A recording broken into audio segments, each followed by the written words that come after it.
Hello and welcome to this first edition of Boggle Rocket. I hope you'll join me for today's launch. Destination: Obi-Wan Kenobi's Jedi Starfighter. This being the first set I've formally reviewed in a number of years and the first in video format, I got to thinking about articulating my thoughts on the build process. Initially, as I stacked plates on top of one another, nothing came to me. Aside from a few satisfying moments of those raised brackets sitting snugly on the plates underneath, it was fairly standard. But then, as soon as I held one of these crimson wings in my hand, the nostalgia washed over me. The last time I held this shape was way back in 2001, swooshing my 3.75-inch scale action figure version of this craft around the kitchen. The wings of that version actually detached to reveal missile launchers, a liberty-taking play feature for the sake of fun rather than being based on anything we see in the movies, and an effect which we can actually replicate here to middling results. Thanks to the construction, sans hidden weaponry of course. Well, speaking of hidden weaponry though, these clips, out of sight beneath the angle of the wings, are an underrated addition. You are naturally going to be spending the latter half of this build mirroring the wing you've just built, but I think this is a worthy effort to ensure you're not rooting through your parts pile and finding a specific right-hand wedge piece when you're actually looking for the left. It minimises confusion, and there are enough differences like this satellite dish, R4's turntable, and the Republic insignia, which is unfortunately a sticker, to break up the monotony that tiny bit. First up, of course, we have Obi-Wan Kenobi, and this is a good look for him. So he does have a double-sided face, starting off with the expression he has for pretty much the entire time he's talking to Lama Su. This is his "that's why I'm here" face.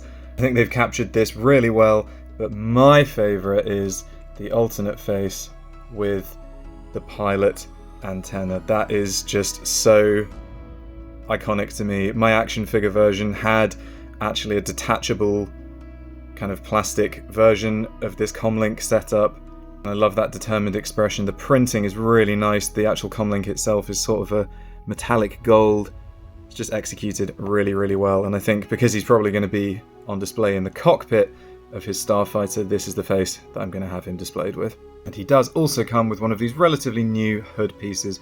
I think this for Obi-Wan here works a lot better than it did on Luke in the Dark Trooper attack set, because here Obi-Wan is in his kind of rain-drenched look, and I think the way the sides drape down just works a lot better. Next up, and even though this isn't a massable figure, I think this is probably the reason a lot of people are going to be buying this set, our first Kaminoan, or Kaminoan depending on how you want to pronounce it.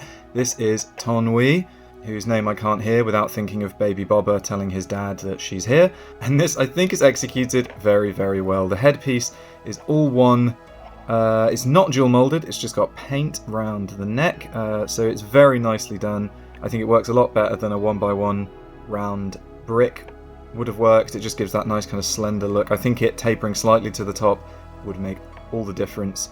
It would be very noticeable if it didn't do that and look a bit goofy, but this really, really nice. I think the height against a minifigure, I think at this scale, I think it works perfectly. Really nice, kind of, it's sand blue, right, on this? Really lovely. Love seeing that colour.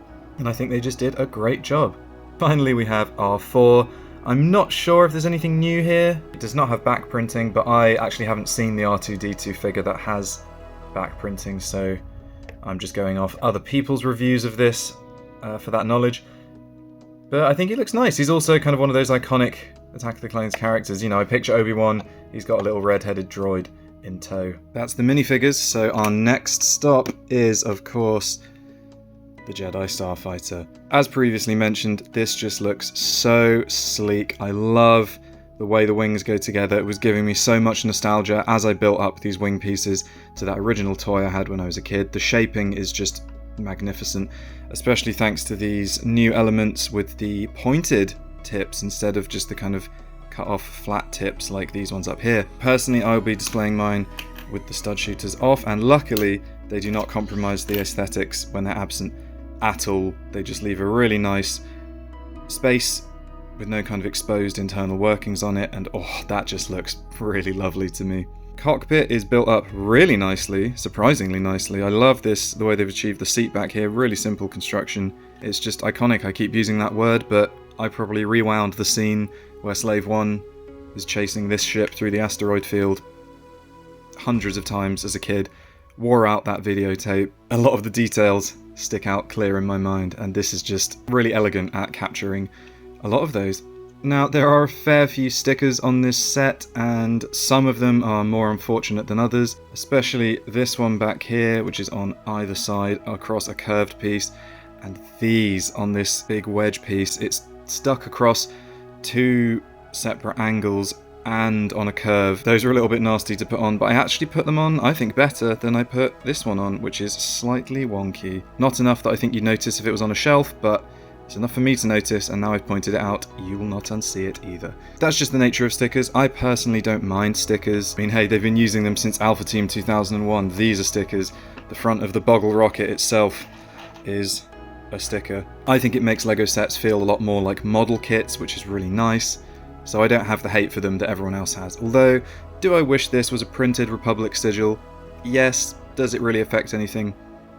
Not really. I think details like this could have been achieved a little bit more elegantly. I'm not an expert builder, I don't know how they could have done it, but it just seems like 4 stickers here, and then the white doesn't really line up with this little 1x1 tile anyway. Seems a little bit overkill, but luckily they're on straight flat plates, so there's no wrong way round that the stickers can be. Of course, there's the white gaps here, but you kind of get that with LEGO anyway. And speaking of gaps, that is my one big grievance with this set, is that the gaps here, even though the ship is bigger and way nicer in person, seeing it in person is what made me end up buying it, the gaps are also much larger in person. It seems like these wing pieces could have fit perfectly in this gap, but they are on properly.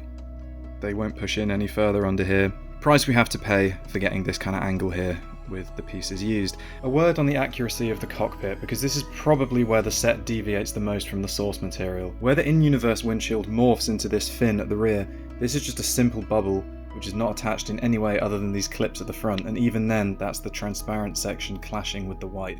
The eye can definitely be tricked from some angles, but it's side on that you realise the compromises that had to be made. That's covered everything on the Boggle Rocket's trip to Obi-Wan Kenobi's Jedi Starfighter. After some initial reservations which actually stopped me from picking up this set, and a rare Attack of the Clones set at that, I was suddenly won over by the physical model. It took me straight back to a rain-washed landing platform with thunder booming overhead, and captured my imagination. I'll be the first to admit that I thought this had no care put into it. Perhaps it was the smaller footprint that made it appear juniorised, or maybe a simple case of Jedi Starfighter fatigue. In reality, this is an elegant build with some great minifigures at an affordable price, and all that combined has recaptured a lost love for an iconic spaceship of my childhood. Not that one. I suppose my biggest complaint now is how long it's going to take LEGO to produce a Jango Fett version of Slave 1 to complement this set. Who knows where the Boggle Rocket will go next, but there's a few destinations on the horizon, and I hope you'll come along for the trip.